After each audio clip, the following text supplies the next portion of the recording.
And I think, I think we're live. Hello, everyone. Hello. How's it going? Good. How are you, my friend? I am doing all right. Really Doing sore, all right? but Oh doing no. okay.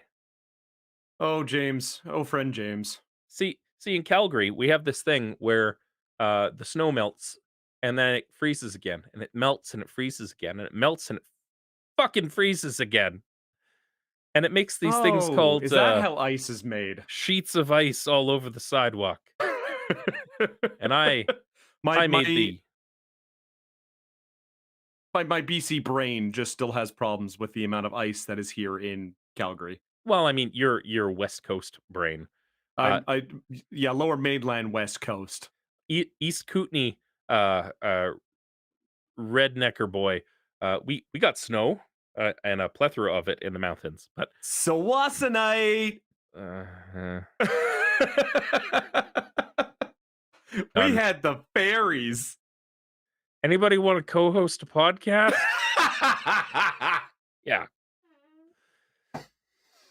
but overall, doing okay. Last night was amazing Yes, it was. because we saw the Dungeons and Dragons movie, and it was fucking good. It was like It I, was.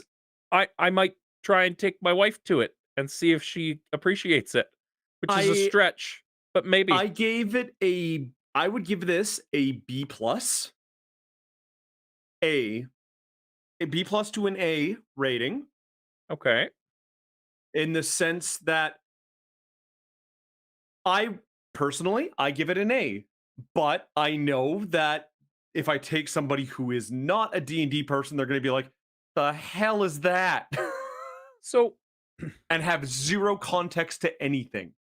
That's why so it gets a B plus for them. I I looked at it like Marvel movies where Mhm. somebody just coming into it that didn't know Yeah. anything about Faerun or the Forgotten Realms and was able to understand very quickly, like, oh, there are wizards and they do magic.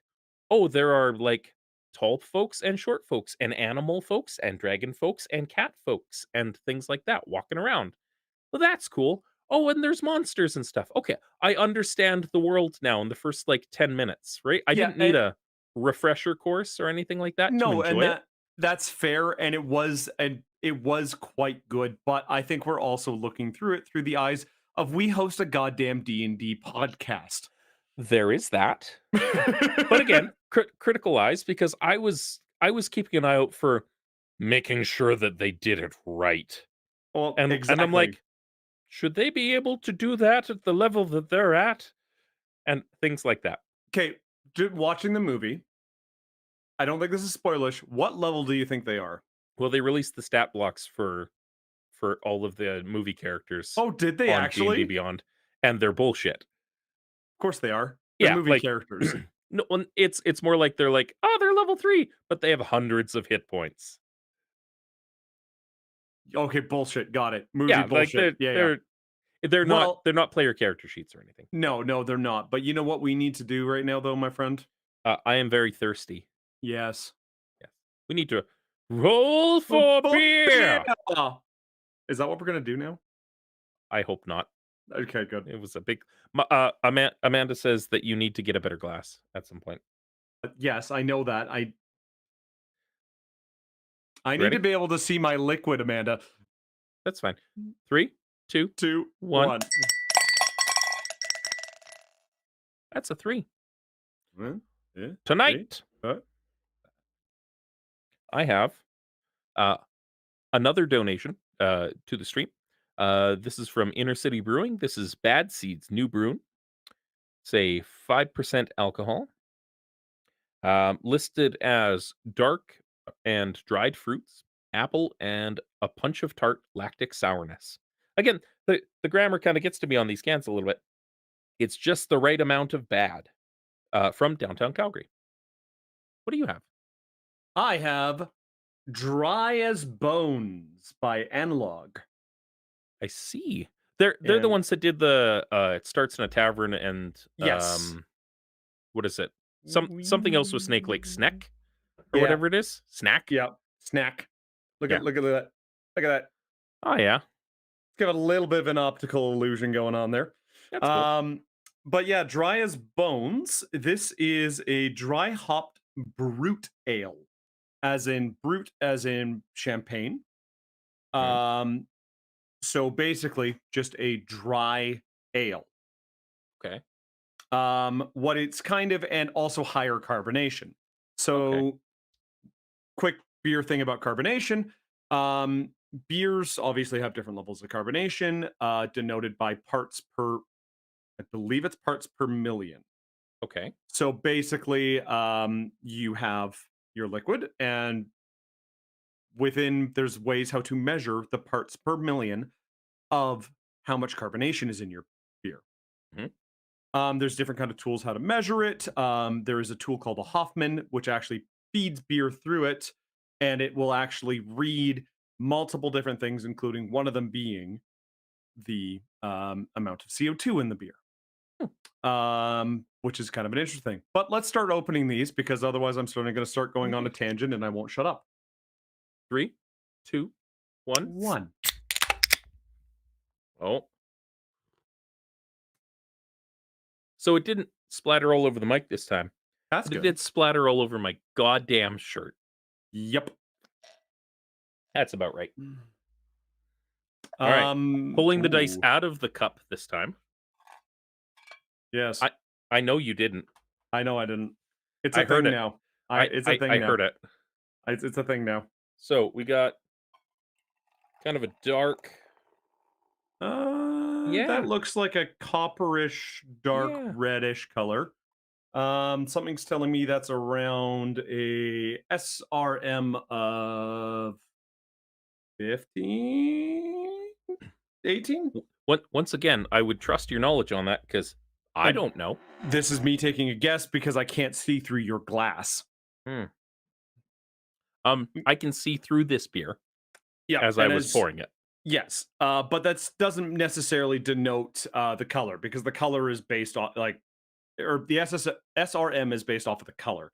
Like this is about an SRM three, four, five, Hmm. 3 to 5, because it's got a little bit more color in that, from what I can tell, without a sheet in front of This me. yeah, this is a reasonably dark coppery color, a little bit more amber than Ooh, copper. ooh, It's got a nice little sour bite to it hmm. that it's not anywhere close to the other sours that we've had on, like kettle sours or things like that that we've tried before. I like a sour beer. This is I'm without being like dismissive Hmm. or anything, like this is like baby's first sour, right? Like Not a bad thing. it's it's uh it's a regular beer with a step in the direction of being a sour. It's Hmm. not a punch you in the face like what was the one from last week? Um one of the not the zero issues. Um Oh god. it was from a couple of weeks ago. You're like this will punch Mhm. you in the face. Oh, Like that that. was zero issues. Yeah, That was Innsmouth. Innsmouth. Innsmouth was a fucking sour beer. This is like just the right kind of undertones. So like Mhm. if something like Innsmouth was Mm. Warheads, this is um like Sour Patch Kids, Got it. right? Got it. Yeah, yeah. Really still pleasant, still really enjoyable, but it's not grabbing me by the back of my tongue and giving it a shake. It's just it's kind of nice, you No. know? What about Yeah, fair yours? enough. Dry as bones. This is interesting. I haven't really had too many chances to try brute ales or brute beers, Mhm. because they kind of fell out of fashion a little bit. But this is one that's come back now twice from analog. So Mhm. obviously they're doing something correct here. So it's a But seasonal from them. what it's yeah, it's become a seasonal, it feels. It's got that, that champagne kind of feel where you get that little bit of dryness. Yeah. You're It getting that off of my tongue, basically, just like on the sides. yeah, Um, back, left, and right of your tongue. Just Yeah. that, like, yeah. Why is it making me thirsty? Kind of deal. Mhm. Mhm. And it's making me go, "I want more of this." Yeah. And it's, even although this is what's giving me, that feeling, I still want more of it because I want to be able to wet my palate. Mhm. That being said, delightful beer, light, easy, carbonation's just bouncing off my tongue. Yeah. It's quite nice. I like A it. little bit different. But the drying sensation in the tongue actually kind of reminds me of something that can happen with beers. Mhm. Uh, have you ever heard the term off flavor or um, You've mentioned things before in, like, not passing? Yeah, in so, the thing that comes to mind, because I don't know specifically, is like, "Why does this beer taste like cheese?" And you're like, "Oh, that's because something's gone off yeah, in or the brewing process." But I get the feeling that this is something different that you're thinking of. yeah. Okay. So the one I'm thinking of is it is a specific one called astringency.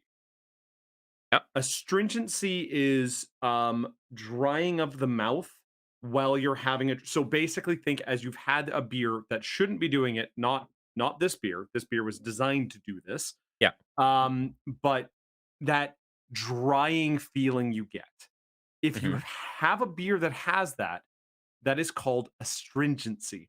And what it is basically the beer is getting oxidized. Mm. Oxidization basically just means that it is not getting cleared. There's not enough CO2 in the canning process uh, bu- bu- bu- bu- to basically clear the air out, or air is getting in or underneath the foam and getting to the beer during the canning process. Mhm. But yeah, these are uh, part of the issues that happen sometimes. And So, it is Analog is the name of the brewery, by the way. yeah. Um, yeah. The what was the name of the beer again? Oh, Dry as Bones. Dry as Bones. Like it. I'm Um, just updating the, um, uh, YouTube doobly doo. oh, the YouTube doobly doo. Yes. Doobly doo! Doobly doo. But I want you to roll a d20 if you could for me, please, sir. A D20. I probably got one of those around, kicking Yeah. around somewhere. Uh, it's gonna be this one. It's red and blue. It was a Fantastic. gift from our good friend Melissa Oh, around Christmas time. So, fantastic. well, I'm not gonna roll in my glass, so let's just do it on the table here. Yeah. That'd be a 15, my friend. A 15. Mhm. Ooh. Oh, this is a good one. This is I just need to make sure I'm pronouncing this right. Just because oh my god. Acetaldehyde. Well, the first thing I think of is, fermenting things in a jar, like formaldehyde, Yep. but I tell Um tell me why I'm wrong. so acetaldehyde, the word I just said. Acetaldehyde? Acetaldehyde. Um it it is basically what it is produced by the yeast during the fermentation process. Okay. And what it is there needs to be a certain thing called a diacetyl crash Mhm. during the brewing process. Basically, this is building and building and building, and then at a certain point, it crashes. Okay. Basically, the yeast kind of dies out, and everything just stops working, or like the yeast stops overproducing, and it basically will just kill that, and that will be gone.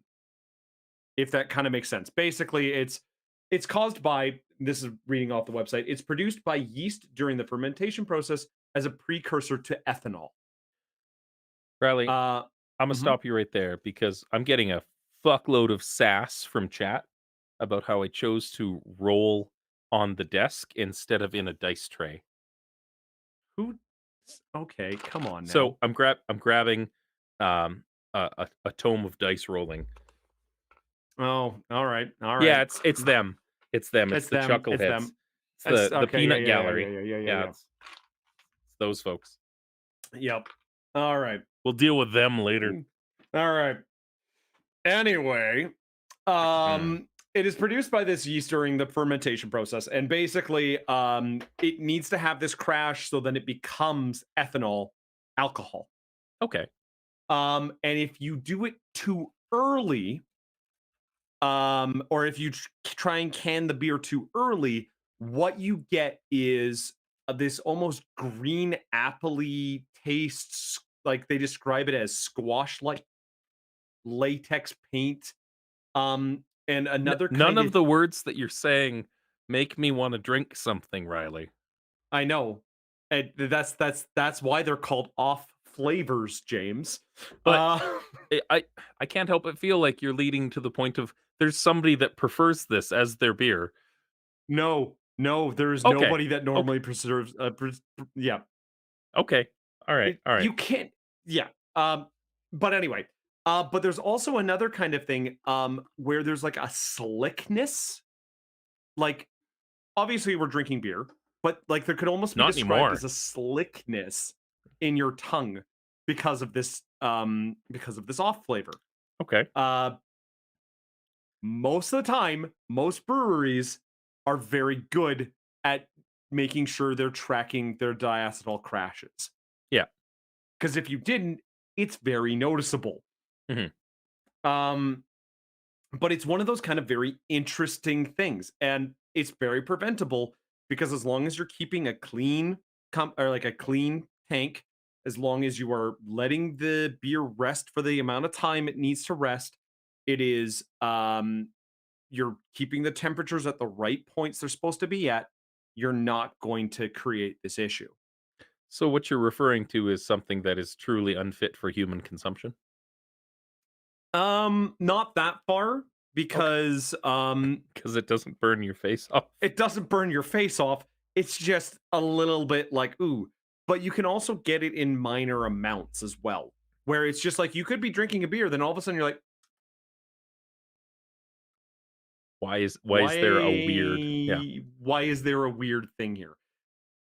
It happens. okay. Um, But yeah, it's a bit of a funny one. I think we need one more, and then we can go on to the D&D topics Alright. and tabletop topics We'll go because we'll I go like this. again in a tray. This is helping me study. I am studying for my Cicerone level 2. So this is good. I need this stuff. You ready? Yes. That would be an 18. I'm on fire tonight. Yeah. Wow. Ooh. Oh, good Christ. These are hard words to pronounce. Oh God. I'm actually looking up the pronunciation of this because this is freaking stupid. Paste it in the chat. Okay, I Let me will. let me see. Imma try it first. You're gonna try it first? Okay, Yeah. while I'm looking at this, I'm not signed into Google on this account. One second. I'm gonna put this on the Discord here. I sent it Okay, to you sure. directly. I will throw it in chat. Uh, so I'm gonna say, uh, try Coloro Anasoli? I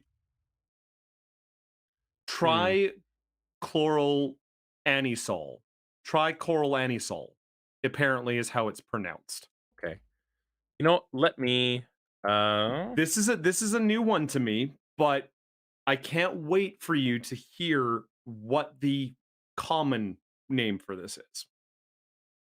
So, um perceived as old cellar, damp, earthy, moldy, wine cork, mushroom like, beet like, so mold and fungus.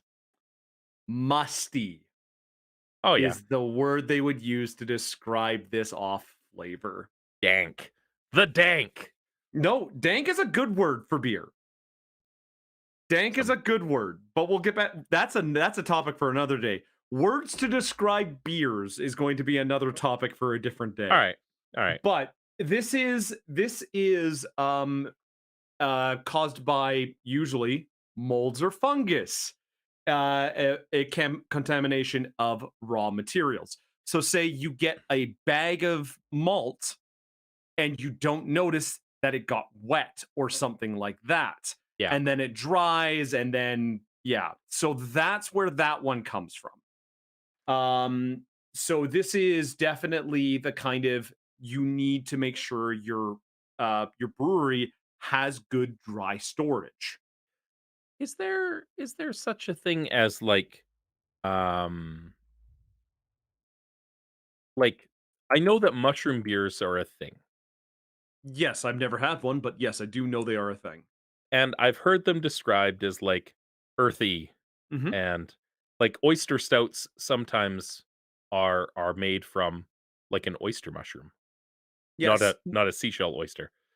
Yeah, Um so this is where that kind of there's these lines that kind of get almost blurred, mhm, because we use the word dank to describe a lot of IPAs.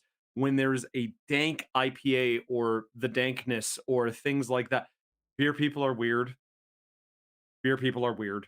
Um, but when we use these words to describe certain things like earthy could be grassy. It could be the hops that are providing that. There's many different tones and many different ways to describe what the beer is supposed to be. mhm, But um when it becomes the overbearing part of the beer is where it becomes a problem, or where it becomes like this is definitely an infection, is where that's all you can taste, or it is like bad. yeah, Like, so that's the kind of difference between the two. okay, It's like, for example, one of my favorite types of things in beer is Brettanomyces. I love that yeast strain. It creates some really cool and unique products, but some of the terminology you use for it sounds like one that you used a little earlier, cheesy. uh-huh, There can be those weird flavors that come from the yeast strain, mhm, but it's not a bad thing. yeah. Well, and And it's it it's it's this it's when you standardize things, there's a human component to everything, and brewing is no exception to that. Oh, exactly. And if you standardize everything to a T, you end up with Molson Canadian. And nobody wants that. Like nobody wants that. Are those Exactly. terms exclusive to beer, or are they used for other liquors as well? Question from chat. Because Sometimes yes. I would say that especially the earthy tones, the grass, the like fresh cut grass is used in whiskey. yeah, It's used in all sorts of different kind of things. You probably wouldn't find it in vodka, but you yeah, would find it in gin. mhm, Gin is very botanical. It's very floral. herbaceous, floral. All these kind of terms are used interchangeably, like especially in wine. Earthy, peppery, um, fruity, stewed fruits. Like you can start. There are so many different terms that are used in liquor and in the liquor industry that almost do have double meanings. It's interesting that um you hear a lot of this for scotches specifically. Hmm. Scotches and wines are the taster's choices when it comes to sommeliers and cicerones, right? Oh yeah, You yeah. never be like, "Oh, pick up the floral notes in this hobo vodka. This bourbon has notes of dank." Yeah, well, you wouldn't be using that for bourbon, but for bourbon, there's definitely like I've the had some dank ah yes, bourbon. I'm getting that.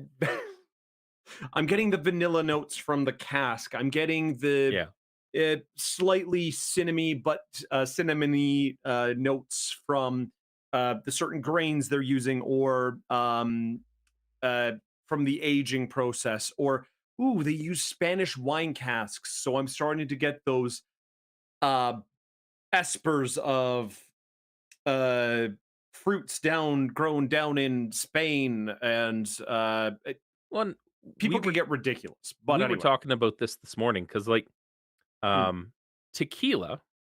Mhm. and Bacanora and like mezcal and Mhm. ricilla. What's the other one? The Pulque? guava Yeah, pulque, yeah. the agaves. The Uh, agaves, yes. like anything that's distilled from agave. You don't talk about like different notes in tequila or like mezcals. You talk about how smooth it is, and that's like the defining. Like nobody's like S this tequila has certain floral notes of X, Y, and Z. It's this is significantly smoother than ABC. They do use those terms for tequila. All right. So as a layman, and I will say this as a layman, I have never encountered a motherfucker who took a shot of tequila and said, "Yet I detect notes of," Mm. they go, Yeah, because "Who knows?" it's not the shooting tequilas that they're talking about. Or It's the sipping sipping or the ones. sipping te I have drank some very good tequila in my time, and I have never thought of the floral notes of anything, or like, "This agave was obviously harvested in the Huatuco region of Mexico." That has never crossed my mind. It's always like, "Alright, fill up a juice jug of this, throw some ice cubes in it. Let's do this." I might have a problem, maybe. We have a few different friends between us that that drink differently. We Maybe. but at the end, we're all drunk as hell anyway. So why does it matter? Or a worm, Or a worm. or a toe. I think that's a topic for another time because, like, putting stuff in liquor, Yeah, you know what? That's fair. I would have right? to look that up because Because the I whole mean, toe thing in liquor is weird. I mean, we could talk about the fact that there was a brewery that put a bottle in a squirrel. Not a squirrel in a bottle? Not a squirrel in a bottle, but a You ev bottle in a squirrel. you ever heard of the sour toe cocktail? I don't want to. Well, you're gonna. The Canadian Oh Dead no. Toe or Sour Toe No, Cocktail. I have It's heard from about this. Dawson Yep. City, Yukon, Yep. where they order a Yep. shot of dead human toe added Yep. into a bottle of whiskey, and, it started during Prohibition with, like, cases of frostbite and stuff. It stinks. Yeah. So what's the tabletop topic tonight? Ah, The boy. topic the tabletop topic tonight is, as we touched upon, layman's. Oh. So, we were talking earlier. The Mhm. D&D movie has come out Mhm. and is Yes, yes, yes, yes, potentially yes. much I equated it to the stylings of a Marvel movie Mhm. because it was funny throughout, Yes. and it was a good time, right? I had a blast. Yeah. I was laughing the entire time. There were so many little things happening that were just so good, and so many little background, like, this is this thing, this is this thing, this spell is being, oh, I don't wanna spoil anything, so Yeah. I'm not gonna No say anything no more. no spoilers just yet. Um it it was really good, and I feel like a bunch of people can or will enjoy it, uh, Mhm. despite not necessarily being a fan of the hobby or understanding a lot of the source material. So, one of the things I wanted to talk about tonight is tangential nerddom 'Kay. and, uh, a little bit of gatekeeping, and when popular media brings people to the hobby. Ah, So, okay. what I mean by that, tangential nerddom. We've had a bunch of conversations with Melissa about how she's worried that, like, or not worried, but we make a comment or a reference, and she's like, "Ha ha ha! Imma Google this later," but still maintains nerd cred on a bunch of other things because it's pop culture references aside, because it's a thing. Yeah. Uh, she is a huge Whovian fan, Yes, she probably likes the probably Doctor Who. more so than me. Mhm. Um, that sort of thing, and the term tangential nerddom or like tangential nerds gets bandied around every now and again, where it's like you're Yeah. kind of a nerd because you have one specific thing that you nerd out about. but in our, uh, we'll call them circles, there is so much like, "Hey, what? You've never seen Scott Pilgrim or read all of the comic books that go along with it? Well, how dare you have homework to do." That kinda stuff, right? Yes, I have totally read all of the Scott Pilgrim. You fucking better have. It's amazing. But But you hey, you look see at what that I'm reaction you just gave me. you see what I mean? It's visceral.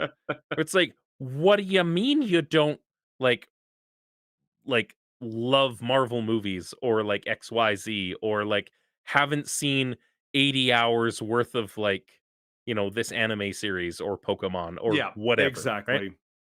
I mean, it happens. You're very correct. It happens all the time. Where if you don't keep up with whatever like you said XYZ, you're missing out. You're not a true fan. You're not this. You're not that. Yeah. So so these things occur, on a pretty regular basis. I am Mhm. I am I am guilty of this sometimes, but in a loving way of, like, "These are amazing things, and I want to share them with you so you understand." Yes. Right? In the same way of, like, I have tried the best cake in the world, and now I want everybody to have some, right? Yes. But unfortunately, it often, presents as, "I have a laundry list for you of things that you must consume." Oh my god. You like space stuff? Oh my god. You need to play Mass Effect, and then you start going into Yeah. this, or you. I never played Mass Effect. Yeah, yeah, I see that look. I understand the gist of Yeah. it, right? Like, through popular culture and stuff. I didn't have any of the consoles that it was available on or, a gaming worthy PC for that duration. A- I And was I and was busy MMOing at the time.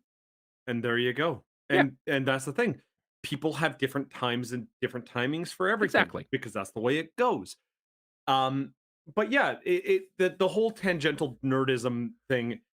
I mean, I'm a guy. I've gone to Comic Con. I've gone to Mhm. PAX. I've gone to all these different conventions. I am a person who has a lot of those kind of nerdy hobbies, those nerdy kind of surroundings. It is hard to not feel like an imposter in those places sometimes because it's like, I like A, B, and C, but I don't like this as much as you guys obviously like this, and I don't I like that as much as you guys obviously like this. I thought I was a pretty big nerd. I read comics. I played video games. I play D&D. I collect board games. Pretty nerdy guy. Reasonably so. Oh my god, I'm I mean, wrong. you remember to shower and all of that. You don't have body pillows with people's faces on them that I Sure. know of. Sure. I mean, sure, sure. Um, but yeah, I but do not actually have a body pillow. I am very much an eclectic sort of nerd. Yes. I will sample everything and be like, "Cool, I get the gist of this," or I'll binge something 10 years ago and then, like, never look at it again, right? Yeah. Um, Very rarely am I like, "Oh, somebody said I needed to watch this, I need to go watch it." Like, there's I have a hard time with that kinda stuff. It needs to Mhm. be interesting for me to care. Mhm. But what I'm getting at, though, is all of these things exist already in our nerd culture. Yes. We are so hard on each other about the very specific kind of nerd or kind of interests that we have. Very You're much you're so. you're a board game nerd. I'm a board game nerd. I like a bunch of different board games. I love playing board games from time to time. The very specific kinds of board games. Yep. I don't want to play board games every week or every weekend or things like that. Like, they're fun, but I only got so much time, right? And that's fair. My partner is a board game nerd. Like, if she would play board games the majority of waking moments that she had the spoons to do so. And I'm like, "That's a lot of fucking board games." Like, But but I don't feel here like I lose board game cred by doing so, you know? no. But I mean, like, and I know people who are those kind of nerds. I went to a board game store or like a comic book store back in my hometown, and uh, we would play. I kid you not, if it was my day off, I'd be there at open and I would leave at close. And I played probably 10 to 15 games in that day. D&D was my thing for that. I would Exact. show up at one of our unfortunately, Revolution's not here anymore, one of the board game shops here in Calgary. Mhm. But we'd show up on a Saturday and play from, like, 8 AM until, like, 6 PM. Yeah, And we just run through a couple of campaigns through the day, stop for lunch, and off we go. That's where exactly. that's where the community games for the Calgary D&D group that we have on Facebook started from. Yeah. And that makes sense. Yeah. Um, so the point I'm getting to is all of these Yes. things exist. Gatekeeping's been a problem in our hobby for a long time, from like a tabletop um, perspective. If we can be frank here, it's been a problem in nerd culture in general Yeah, for a very long time. but I'm leaning more towards like D&D in this specific And context that's fair. for the example. Like Yeah. the amount of times that I showed up at game store and we were playing even when we were doing all the playtesting for D&D Next, Yep. um people would show up to play and it was just like it was bitter, and, like, there were just, like, the kind of people that would show up, and it's like, "I don't wanna interact with you as a human being, never mind willingly spend my time with these kind of people, because Yep. the negativity flows like Emperor Palpatine, like, "Yes, yes, feel the Yeah. hate." Like, I don't need that, or No. the wicked judgment of stuff or anything like that, or the blatant sexism that has existed for Oh a very god. long time of, "Oh, no, eh, our friend David has a good, TikTok on his channel for Alone Donut, where he's like, "Ladies, I understand why you don't wanna go into game stores. Like, I get it," and it's brilliant. It, s summarizes the point eloquently. Yeah. And just on a point of that, like just I used to be a lot more into war game miniatures and stuff like Mhm, that. I still do like war game miniatures if I ever get a chance to play them, mhm. but that is a industry that is absolutely rampant with sexism. And Yes. it is absolutely horrible because there are people who want to play this game who get scared out because there are so many people who are just assholes. Yep. That's one of the reasons that we did the whole, Calgary community D&D groups, is Mhm. you should be able to show up and bring your kids and learn how to do a thing, right? Yeah, Like, we run community games 100%. from time to time where it's like, parents show up, bring their kids, learn how to play, or drop their kids off and will play, or play with us, right? Yeah, Or somebody's new, "I 100%. wanna join a pickup game." Absolutely, let's do this, because the hobby is improved by having 100%. people, brought in a loving way. And from all sorts of strolls of life. Absolutely, That's yeah, how we learn and that's how we improve our own game is we learn from other people's stores. yeah. So, popular media, when D&D is, brought up, and I say D&D, but I mean, like, tabletop in general, Yeah, I use the term Dungeons& and Dragons as though it were Kleenex, Band-Aid, and rollerblades, I was because just about to say that. yeah. It's not that one particular system that's owned by Wizards of the Coast right now as the stewards of it, blah, blah, blah. Like, it didn't Yeah, matter yeah. if we were playing GURPS, it didn't matter if we were playing Pathfinder, didn't matter if we were playing Thirsty Sword Lesbians. It was D&D night, right? It was So, D&D night. yeah, That's I'm how it not worked. inline skating, I'm rollerblading. Like, it's a thing. Um, and yet, strangely enough, it still pisses me off when people call all cell phones iPhones. Huh, anyways. It's one of those It's things. because Android not There blah. Anyways, so we have in popular culture, D&D's been getting more and more and more notoriety, you know, movie aside, right? It shows up in shows, s community, Critical Role becomes a thing, and it becomes kind of a mainstream popular thing.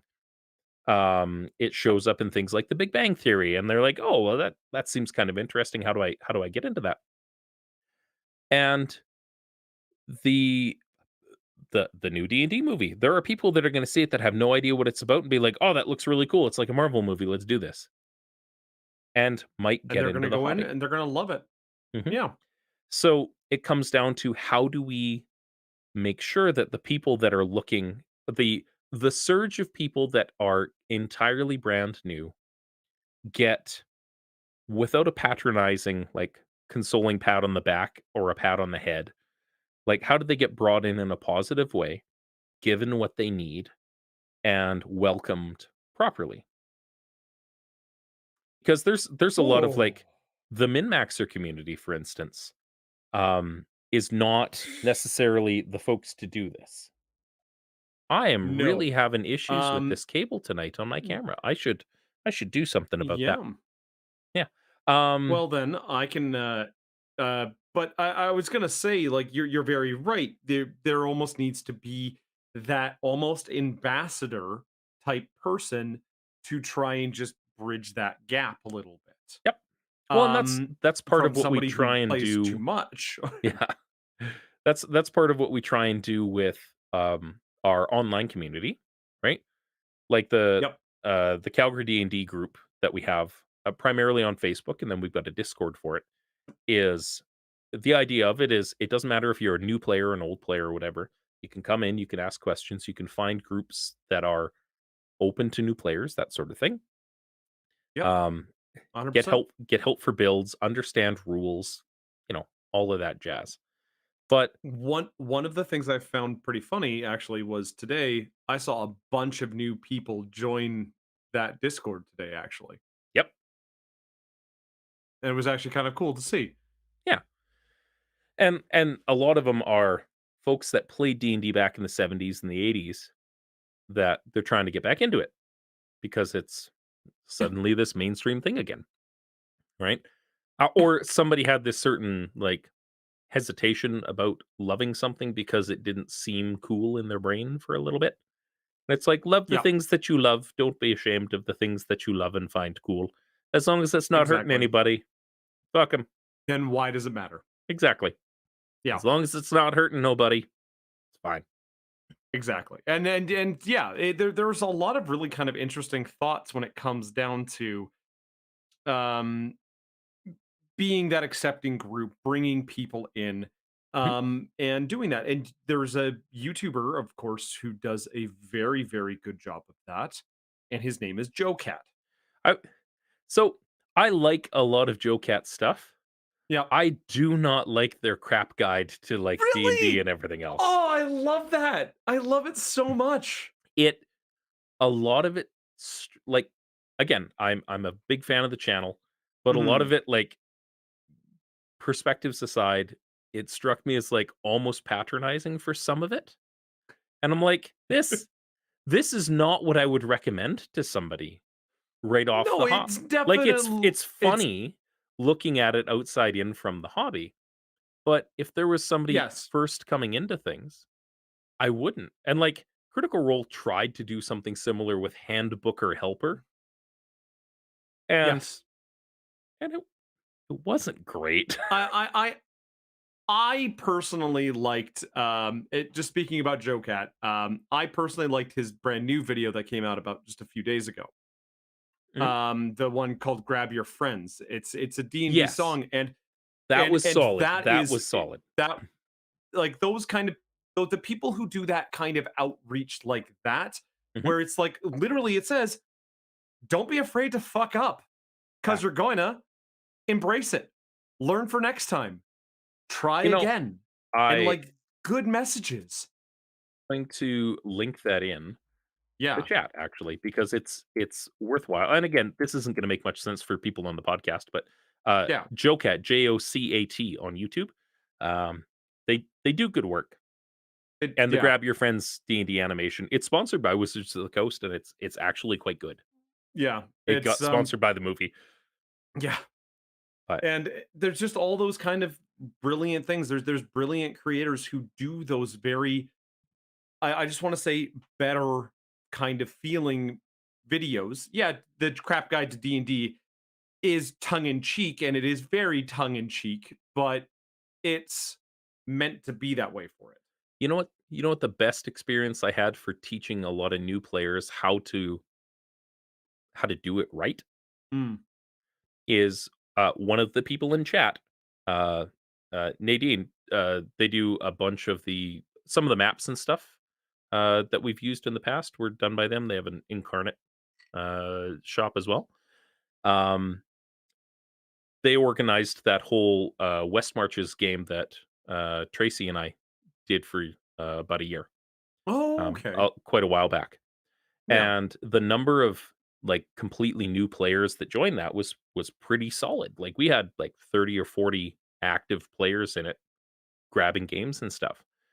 And a lot of those folks that jumped in had never played D&D before, or, like, had tangentially seen it once or twice, or, Yeah. like, watched a couple episodes of Critical Role and were like, "Oh, I wanna try this," like, and again, it's a big community outreach thing, and it was a lot of work on Oh, the yeah. part of a lot of people, right? Like, I spent a lot of time, and Nadine spent a lot of time putting things together, but that's how you build your community, and It takes time. it takes time and it takes effort. As an aside, like, I've got a bunch of guitars and amps and gear and stuff behind me. I like playing music. Yes.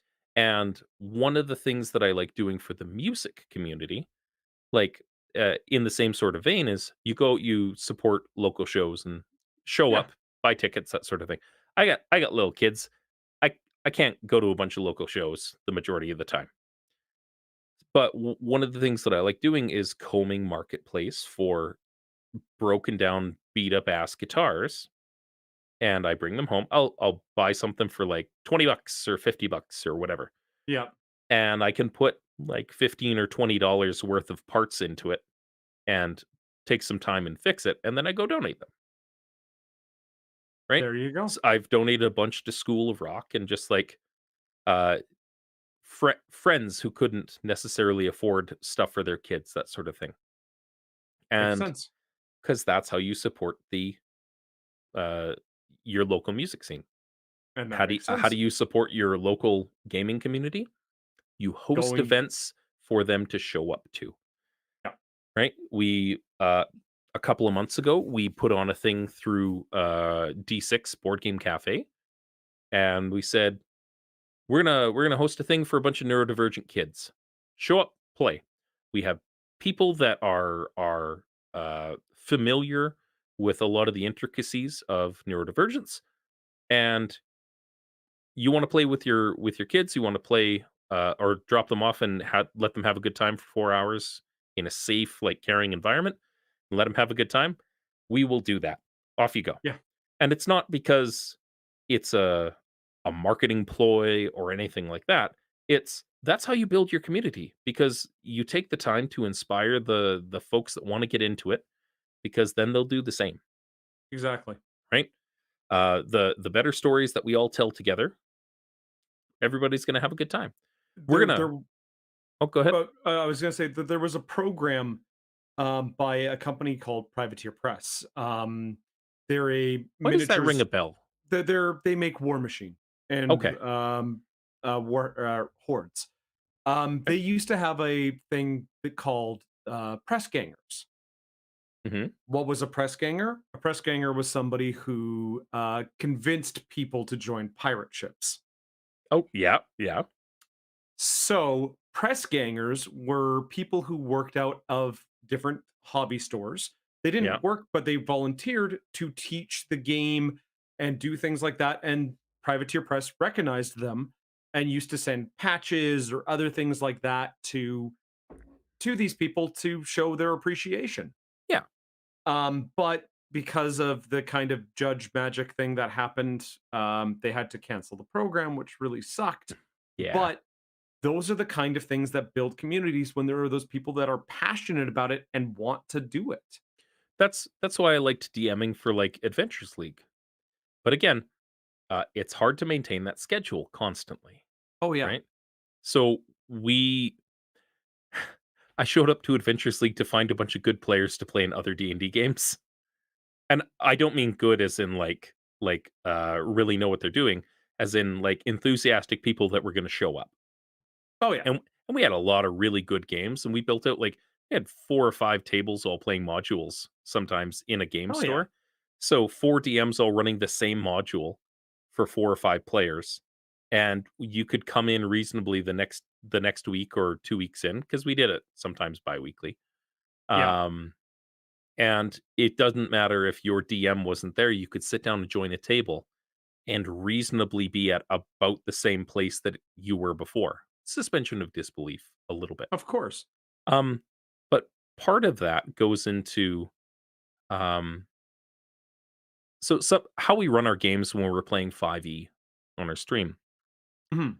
I try and eschew homebrew as much as I can, especially Mhm. overly complicated homebrew.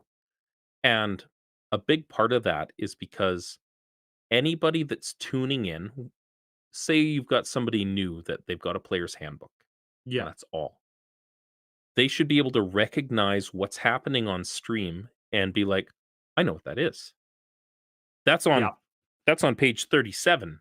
Yeah. I see that. I know that." And that's how you they're doing what I do. Yeah. That's Exactly. that's how you encourage your community. Um, w that's one of the reasons that I like playing rules as written for the most part, not because I dislike reflavoring. I'll reflavor everything, but Atomic karate kick? Atomic Karate, yeah, yeah, it's just a spell in a book. Yeah. Um, so one of the things that we're planning to do beyond this is later in the year. Um, I was talking with some of the organizers for FallCon here in Calgary. It's one of the Yes. largest board game conventions in Canada, Yes, it is. in North America, I think. Um, Uh, PAX kind of takes those now, but so anyway, that's so PAX isn't strictly a board game convention. they actually have, like, an entire they rent out a hotel now. But anyway I anyway, I that's I bes under I understand, but, tomatoes, this tomatoes. this is like people showing up that playtest board games and get people to come in and like, "Should I Yep. kickstart this?" Off you go.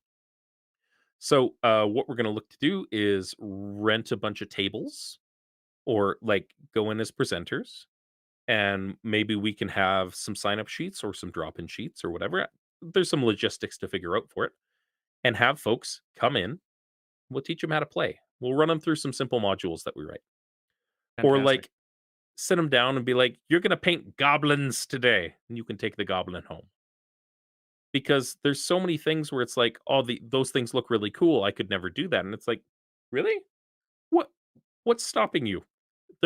You are a YouTube video and an Amazon cart order away from doing this stuff, Exactly. right?" That is literally all it takes. And or borrowing the Amazon cart thing, if you just wanna play, free phone apps. It's fine. Don't even need dice. Just need a phone. It's a thing.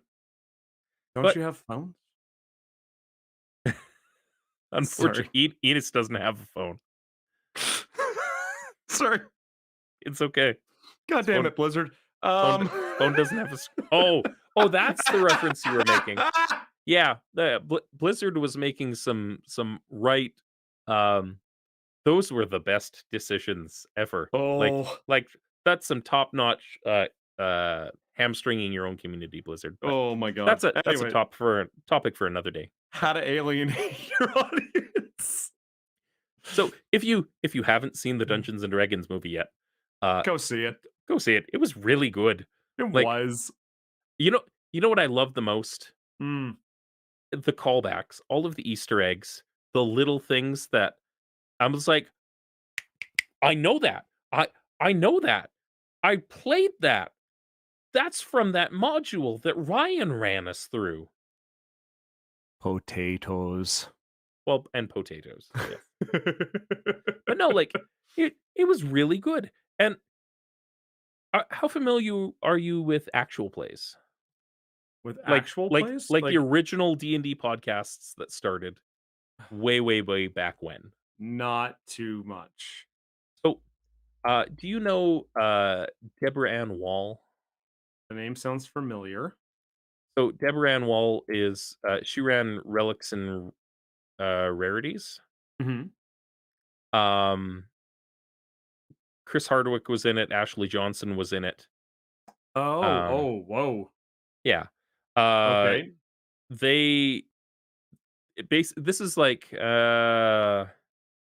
7 years ago. It was a TV series that Blizzard put out. Matt Mercer was a part of it, Brian Posehn was a part of it, Dylan Price Sprouse was a part of it. They were basically like um it was basically like a Critical Role style thing made up of celebrities Right. that sat down and played D&D together.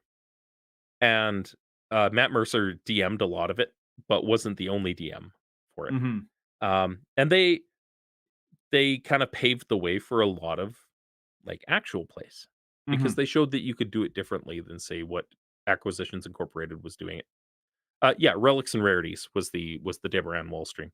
Okay. Um, that was the first instance of people seeing her playing D&D. Uh, they got shout outs in the movie, and you would have it was a blink and a miss it sort of thing of like costume choices. It's like you see a bunch of people on screen, and it's absolutely their characters as a group. Yeah. And Yeah. then they got, like, name dropped and stuff like that. Or, like, 80s cartoon show stuff and, like, Uh, yeah. lots of good memes and things like that.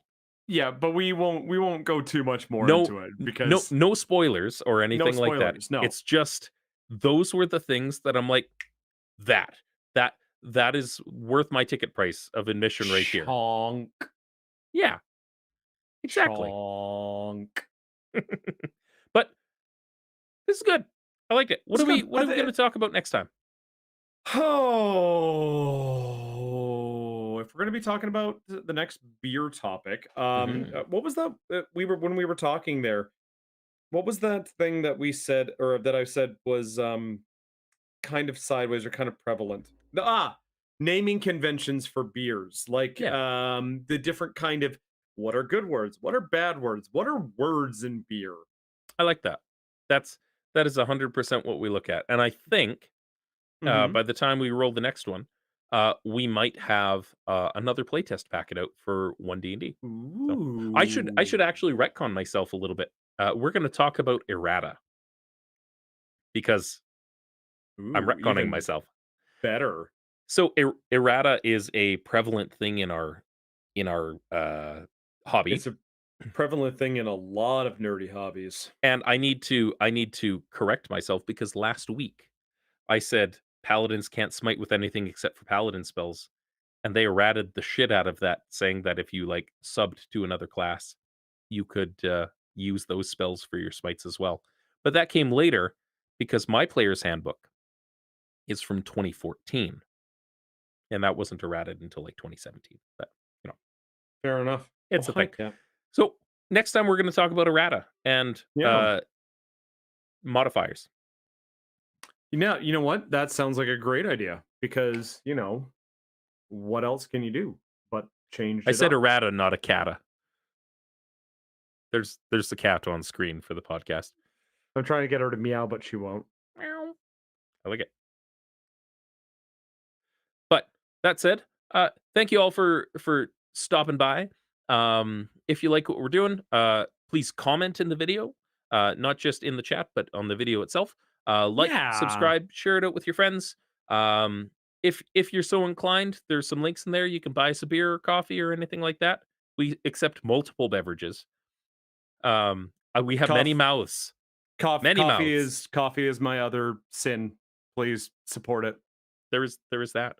Um, this will be available in podcast format where all good podcasts are found, everywhere except for Apple Podcasts, probably by next week or so. Yes, when I get actually time to edit. Sounds good. Thank you very much, my friend. It's been a Thank pleasure you. as always. As always, Good night, everybody. good night. Woo! Dumpstat.